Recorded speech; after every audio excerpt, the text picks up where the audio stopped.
Hello from our own correspondent studios at Broadcasting House in London. You've downloaded the latest edition of the programme broadcast on BBC Radio 4. It's introduced by Kate Adie. Hello. Today, a doomed love affair between a man and a woman on opposing sides of the warring divide in Syria. Hands off our calypso, the Caribbean musicians who say their government's determined to silence their music. We're in Kazakhstan, free now from the shackles of communism, only to suffer an identity crisis. And face to face with the most exquisite Chinese banquet ever, 40 mouth-watering dishes, and not one of them is edible. But first, the political drama in Ukraine shows no sign of coming to an early end. Already this week, the Prime Minister has announced his resignation, and the government has repealed the anti-protest laws which led to violence earlier this month. And last night the Parliament approved a law granting an amnesty to those detained during weeks of anti-government protests. Opposition parties refuse to back the bill, which stipulates that demonstrators must remove barricades in the centre of the capital, Kiev, and leave the government buildings they occupy within 15 days. Gabriel Gatehouse has spent the last few days with the protesters who are still on the streets of the capital and say they won't go until the president has resigned. At first, I thought perhaps I'd stumbled into some sort of historical theme park. A burly man in Cossack garb, white tunic, astrakhan cap, a bullet belt slung across his chest, was stoking a wood-burning stove. His jaw was set in an attitude of grim determination as he waited for his tin kettle to boil. Frost settled on his fulsome, drooping moustache.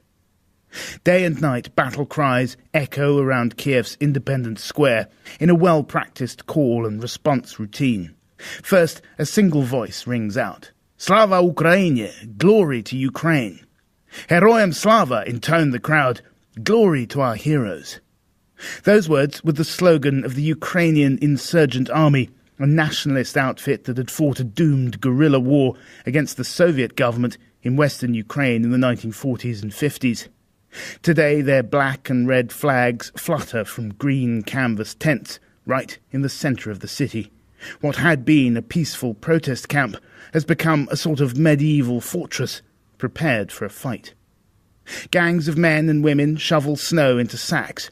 They pile them up and then pour water over them, forming impenetrable walls of ice around the square. For weaponry, the protesters rely on ingenuity. We saw a group of men transforming a car trailer into a catapult. An Orthodox priest stood by, offering advice as well as prayers. Some have fashioned clubs out of firewood and body armour from rubber matting held in place with sticky tape. Others wander around wearing motorcycle helmets and wielding baseball bats, gas masks slung around their necks. Kiev looks and feels like some surreal parallel universe where an idealised heroic past has collided with a menacing dystopian future. But this is real. The cold is certainly real. At night the temperature drops to below -20, and as you breathe out you can feel icicles forming in your nostrils. People huddle round bonfires to keep warm, and volunteers circulate with cardboard boxes full of ham and cheese sandwiches or steaming urns of tea.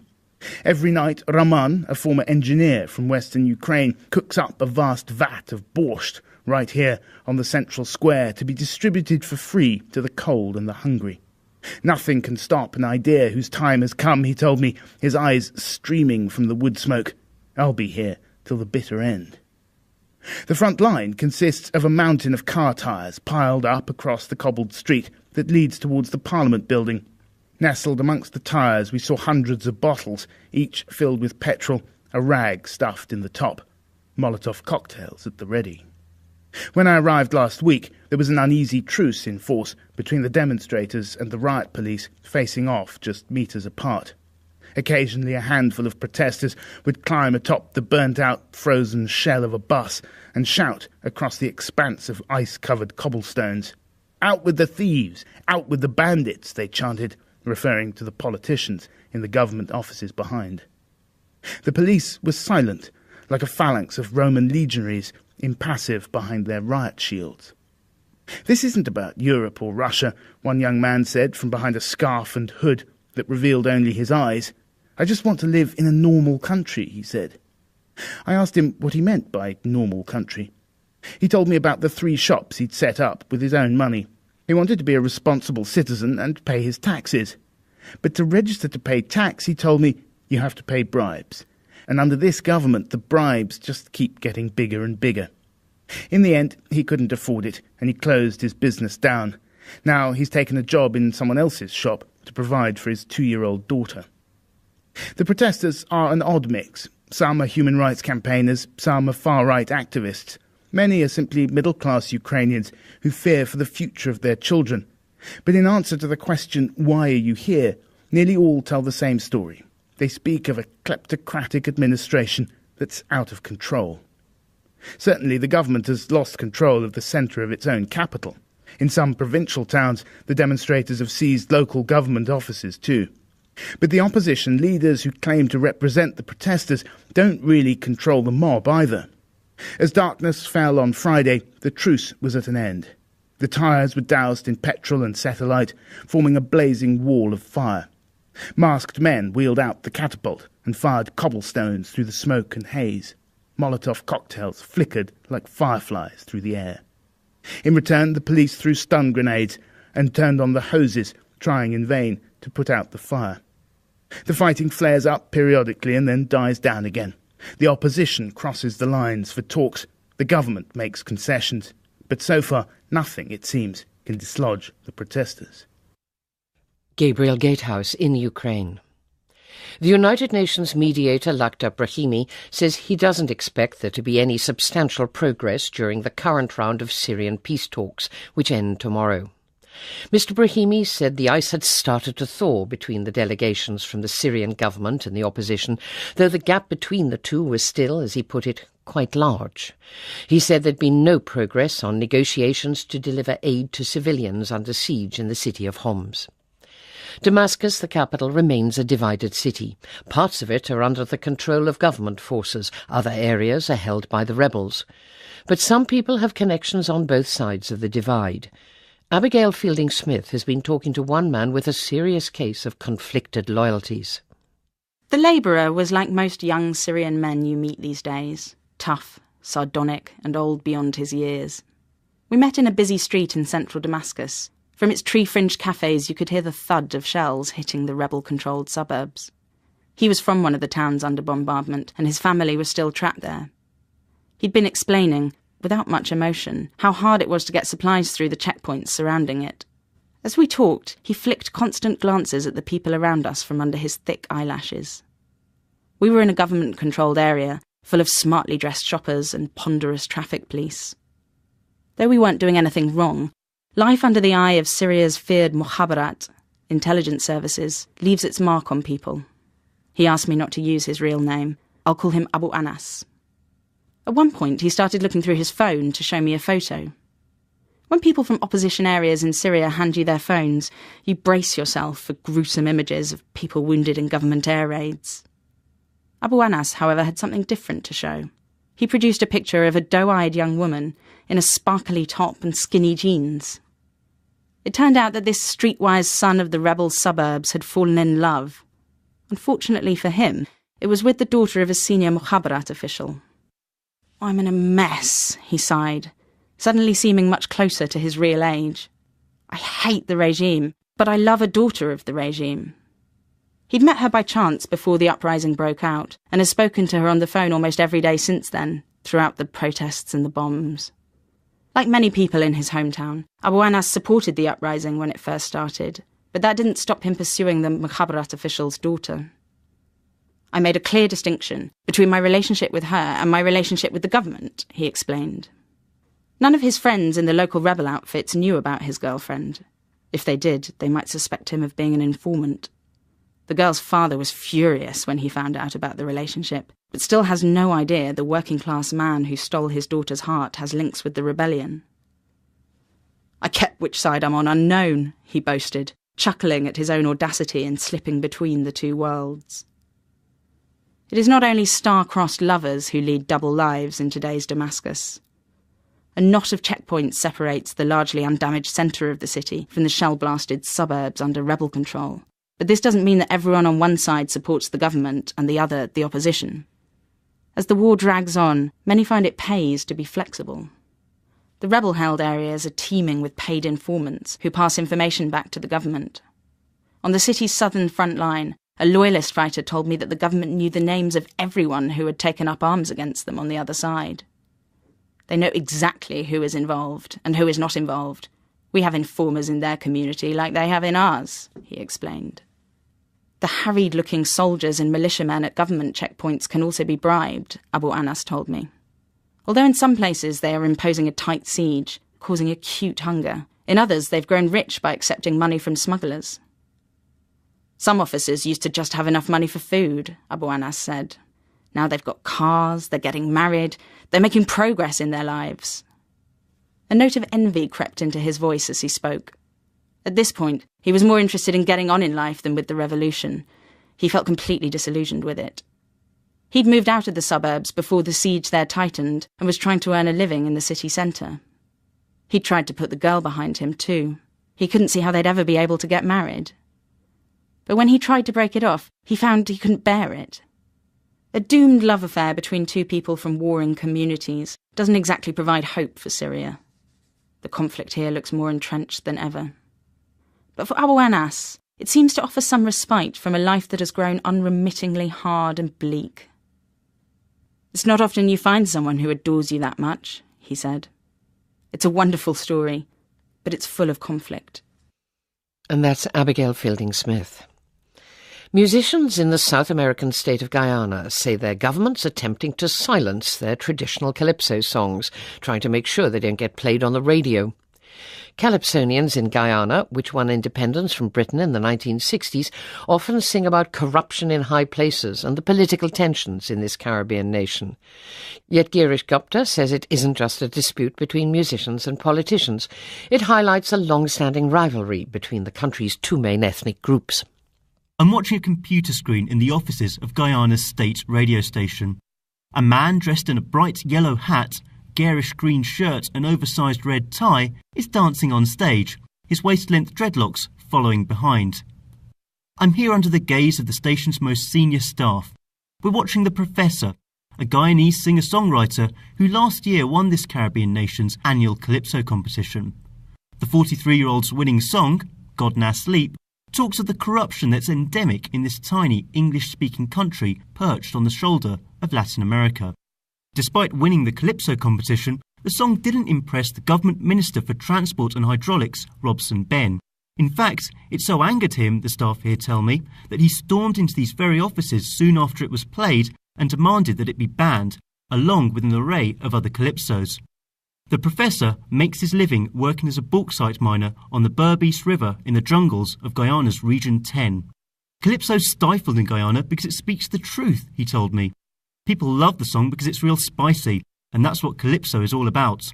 The only people, he said, that get vexed by my music are those in government.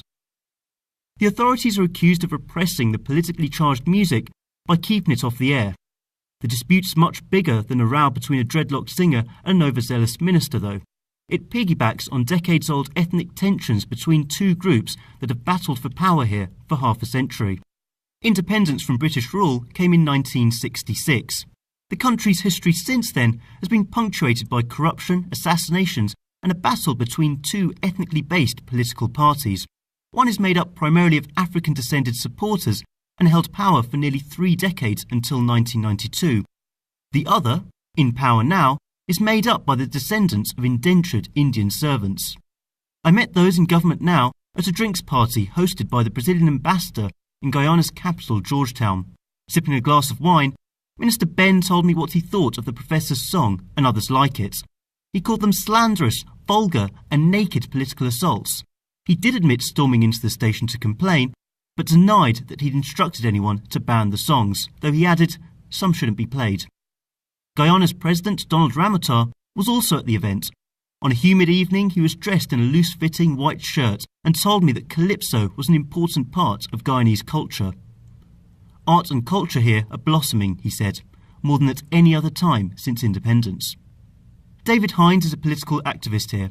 I met him in his office in Georgetown, the mid-afternoon heat winning its battle against a struggling fan in the corner of the room. He told me that under the current administration, the calypsos have increasingly come under assault. Senior staff members at the state radio station deny that any ban on playing calypso is in effect, though it's rare to hear the music on air. It's not only the professor who said he's suffered at the hands of censors. Raz Marcus lives in what can loosely be described as a treehouse behind a gold and diamond dealer's shop in Georgetown. Clad in a colourful vest, sunglasses and denim shorts, the 45-year-old told me that his lyrics are often censored. Marcus could talk for hours, punctuating his rambling with his own calypso songs. One exemplified the genre's use of double entendres. Go for Cup ostensibly promotes the governing party here, identified by its symbol, the cup. The song plays on an obscenity and describes the party's mistakes. "I was told I used indecent language," he said as he lifted a nearby cup. "I was talking about this cup, the symbol of the party.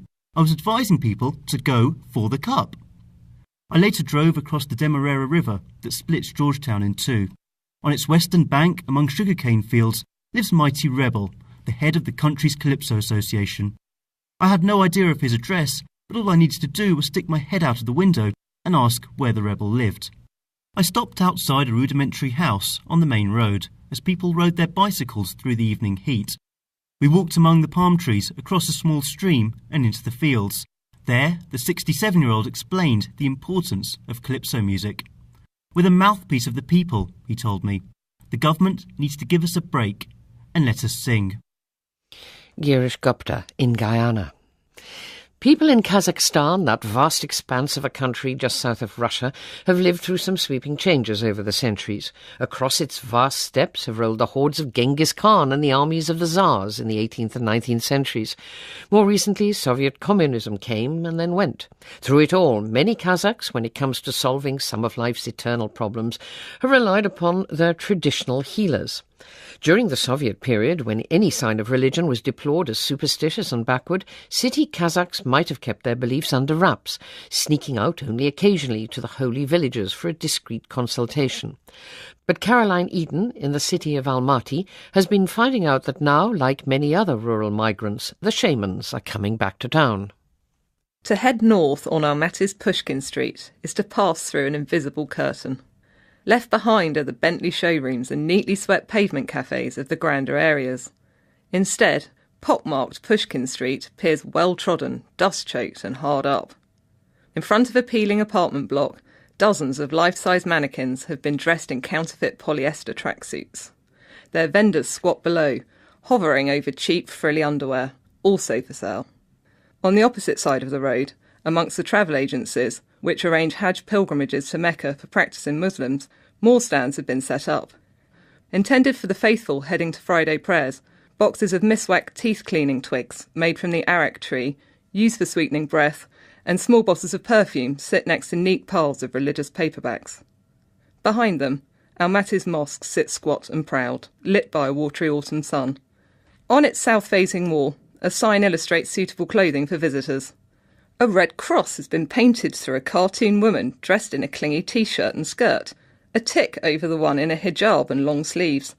Such signs are deemed necessary for a population still adjusting from 7 decades of atheist communist rule. A few metres away, in a scruffy square, the newly arrived sit and chat. Recognisable by their heavy leather jackets and flat leather caps, they are the wandering herdsmen from remote corners of Kazakhstan who have come seeking their fortune. They're just a handful of the thousands of villagers who have largely replaced ethnic Russians in Almaty since the fall of the Soviet Union. It is there that I meet Jaksigal, an elderly woman in a neat headscarf who has also just arrived. Patting a tiny stool, she instructs me to sit. In front of us there is a bone-handled horsewhip, a bushy sprig of juniper, and some glossy white seeds that have been artfully displayed in the shape of a heart. She's not selling the items, she tells me, but is using them to offer guidance. Jaksigal is a Baxi, or shaman, and is typical in that she is old and female. Like many of the 3,000 or so healers in Almaty, she hails from the southern desert city of Turkestan, which lies 20 hours away by bus. Once, Jaksigal says, people from Almaty would travel to my city to meet me. Now they're all too busy making money and working in offices, so instead I have come to them. Offering quick fixes to complex issues, shamans have a long history in Kazakhstan. Sufism, the name given to Islamic mysticism, is mixed with old religious practices. Most healers communicate with their spiritual ancestors in order to heal, rid houses of malicious vibes and foretell the future. Even Kazakh businessmen who've become very rich very quickly visit me, Jaxagul says. Strategy is not enough. They want to know what the future holds and if anyone threatens their riches. Bent and almost toothless, she tells me that under Soviet rule, when the work of healers was publicly and practically wiped out, she worked as a high school teacher. Now, at 75, an age when many retire, Jaxagul labours every day. She doesn't charge money for her service, but takes donations for the advice she gives out and the remedies she offers to the sick. Sometimes, she tells me, she plays the kubiz, a sacred stringed instrument which is believed to banish evil spirits. I ask her if it's hard coming to a city to start a new life at her age. She considers this for a moment, but ignores the question and instead proudly tells me that her son is a newly qualified teacher who speaks 7 languages. Just as I straighten and stand to leave, a local man chips in, eager to give his view. He's visibly devout, sporting a skull cap and a long beard, a rare sight in modern Almaty. This witchcraft is back in vogue, he says seriously. They shouldn't be here by the mosque. I blame the poor standard of education we have nowadays. Otherwise surely no one would believe the things these shamans say. Freed from the shackles of sanitised communism, Kazakhstan is a country with an identity crisis.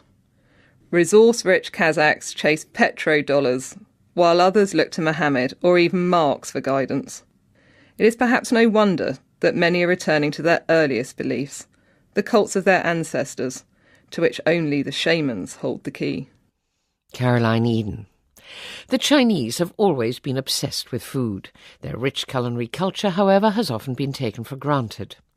But the last couple of years have seen a sudden surge in interest after the screening of an encyclopedic television series about Chinese cuisine called A Bite of China. The new fashion for food culture has seen a boom in the publication of gastronomic memoirs and cookbooks. And Fuchsia Dunlop in the eastern city of Hangzhou tells us it's also led to the opening of food museums in a number of Chinese cities. I'm gazing at what must be the most exquisite banquet I've ever seen. The round table is set with more than 40 dishes, including legendary delicacies such as a whole bear's paw surrounded by the tongues of little fish and bird's nest soup. It all looks so appetising, but unfortunately none of it is edible. This gorgeous spread, rotating slowly before my eyes, is made from painted plastic. It's a museum reconstruction of dishes from the most famous meal in Chinese history, the Man-Han banquet of the Qing dynasty court, which is said to have represented the pinnacle of the culinary skills of the Han Chinese and their Manchu conquerors. The museum in the eastern city of Hangzhou is one of a growing number of food museums in China, but it's probably the most magnificent. It occupies a large site in the scenic hills on the outskirts of town and was built at a cost of some £20 million. When you enter, it seems at first like a more conventional museum, with glass cabinets displaying ancient pots and excavated grains of millet and rice. It's afterwards that the real fun begins. There are costumed figures depicting scenes from local food history, and a touch-screen game where you can answer a quiz on the finer points of cooking one of Hangzhou's most famous dishes, dongpo pork. Above all, there are literally hundreds of realistic, life-sized models of mouth-watering food. I feast my eyes on replicas of Buddhist vegetarian dishes and the delicate sweet pastries made in Hangzhou during the Song dynasty 800 years ago. There's a whole cabinet filled with different kinds of zongzi, the leaf-wrapped rice parcels eaten at the Dragon Boat Festival each spring. And if you ever wanted to know what a diplomat visiting Hangzhou in the 12th century might have had for dinner, it's all here in front of you, a table of some 30 dishes, including wine-pickled crab and smoked rabbit. Every delicacy is presented in a vessel appropriate to its historical period and referenced to a classic text. The man behind this labour of love is veteran master chef Hu Zhongying. He and his team spent 2 years researching the dishes and 6 months working with the kind of food technicians who make models of sushi for Japanese restaurants. They cooked every recipe, photographed the dishes, and then used them to make moulds, which were then cast and painted. You'll be glad to hear that they didn't use real bear's paw for the Manhan banquet centrepiece. A notice reminds visitors that the museum does not support the consumption of endangered species. What's most remarkable about this glittering temple to Chinese gastronomy is that it's not even a provincial food museum, let alone a national one. It's dedicated to the cuisine of a single Chinese city. But then Hangzhou is a special case, with an unusually rich culinary history. In the 12th century, the Song dynasty court fled here after being driven south by barbarian invaders, and the city became known for its lively nightlife and delicious food. Famous gourmets have flocked here over the centuries, and there are intriguing legends behind many local dishes. These days, although the Chinese seem to be waking up to the glories of their culinary culture, many chefs are concerned about a decline in popular cooking skills. The museum's manager, Wu Xiongxin, says he and his colleagues hope their work will help to preserve traditional skills. They run cooking classes for local people, street food fairs, and days for children to learn how to make tofu and pickled vegetables. Most local people, he tells me, say they hadn't realised there was so much culture behind their food.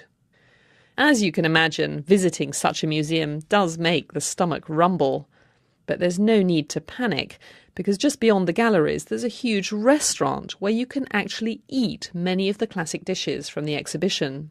It can, says Mr. Wu, feed up to 1,000 people at the same time, and most guests end up staying for a quick bite.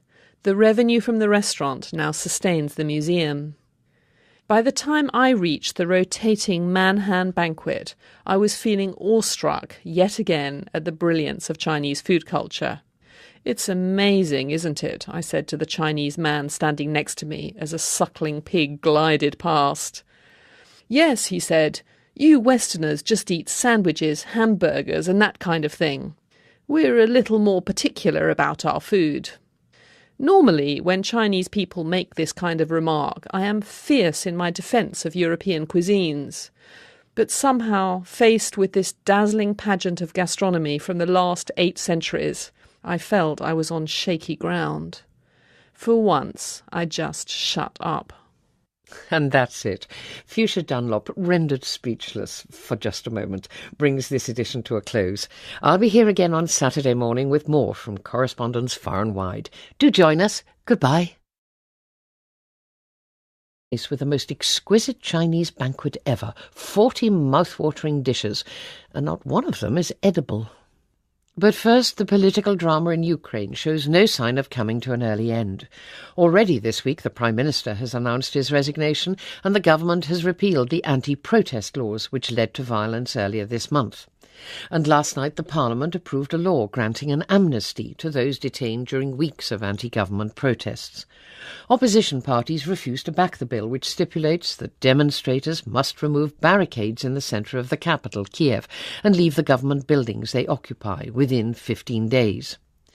Gabriel Gatehouse has spent the last few days with the protesters who are still on the streets of the capital and say they won't go until the president has resigned. At first, I thought perhaps I'd stumbled into some sort of historical theme park. A burly man in Cossack garb, white tunic, astrakhan cap, a bullet belt slung across his chest, was stoking a wood-burning stove. His jaw was set in an attitude of grim determination. Hello from our own correspondent studios at Broadcasting House in London. You've downloaded the latest edition of the programme, broadcast on BBC Radio 4. It's introduced by Kate Adie. Hello. Today, a doomed love affair between a man and a woman on opposing sides of the warring divide in Syria. Hands off our calypso, the Caribbean musicians who say their government's determined to silence their music. We're in Kazakhstan, free now from the shackles of communism, only to suffer an identity crisis. And face-to-face against the Soviet government in western Ukraine in the 1940s and 50s. Today, their black and red flags flutter from green canvas tents right in the centre of the city. What had been a peaceful protest camp has become a sort of medieval fortress prepared for a fight. Gangs of men and women shovel snow into sacks. They pile them up and then pour water over them, forming impenetrable walls of ice around the square. For weaponry, the protesters rely on ingenuity. We saw a group of men transformation as he waited for his tin kettle to boil. Frost settled on his fulsome, drooping moustache. Day and night, battle cries echo around Kiev's Independence Square in a well-practiced call and response routine. First, a single voice rings out. Slava Ukraine! Glory to Ukraine! Heroyam Slava! Intoned the crowd. Glory to our heroes! Those words were the slogan of the Ukrainian Insurgent Army, a nationalist outfit that had fought a doomed guerrilla war